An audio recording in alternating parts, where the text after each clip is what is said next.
ಕಲಬುರಗಿ ತಾಲೂಕಿನ ಅವರಾದ್ ಬಿ ಗ್ರಾಮದಲ್ಲಿಂದು ಗೃಹ ಹಾಗೂ ಜಿಲ್ಲಾ ಉಸ್ತುವಾರಿ ಸಚಿವ ಪ್ರಿಯಾಂಕ್ ಖರ್ಗೆ ಅವರು ರೈತರ ಬೆಳೆ ಹಾನಿ ಪ್ರದೇಶಗಳನ್ನು ವೀಕ್ಷಿಸಿ ರೈತರು ಹಾಗೂ ಅಧಿಕಾರಿಗಳಿಂದ ಮಾಹಿತಿ ಪಡೆದರು.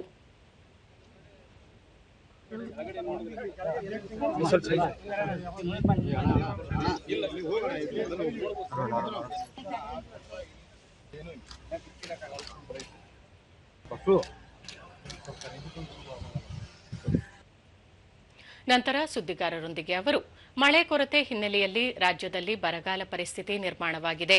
ಕಲಬುರಗಿ ಜಿಲ್ಲೆಯೂ ಇದಕ್ಕೆ ಹೊರತಾಗಿಲ್ಲ.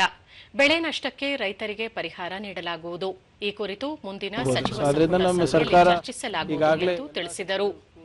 ಮಳೆಯ ಕೊರತೆ ಕಾರಣ ಕೆರೆ, ಕಟ್ಟೆ, ನಾಲೆಗಳು ಬರಿದಾಗಿದ್ದು ಜಾನುವಾರುಗಳಿಗೂ ಸಹ ಕುಡಿಯುವ ನೀರಿನ ಕೊರತೆಯಾಗಿದೆ ಎಂದು ಹೇಳಿದ ಸಚಿವರು, ಈಗಾಗಲೇ ಜಿಲ್ಲೆಗಳಲ್ಲಿನ ಬರ ಪರಿಸ್ಥಿತಿ ಕುರಿತು ಪರಿಶೀಲಿಸುವಂತೆ ಎಲ್ಲ ಸಚಿವರುಗಳಿಗೆ ಸೂಚನೆ ನೀಡಲಾಗಿದೆ.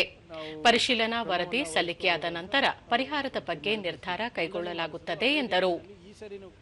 ಬಹಳ ವಿಶೇಷವಾದಂಥ ಒತ್ತನ್ನು ಕೊಟ್ಟು ಇವತ್ತು ನಮ್ಮಲ್ಲಿ ಸುಮಾರು 4.5 ಲಕ್ಷ ರೈತರು ಇವತ್ತು ರಿಜಿಸ್ಟ್ರೇಷನ್ ಆಗಿದ್ದಾರೆ.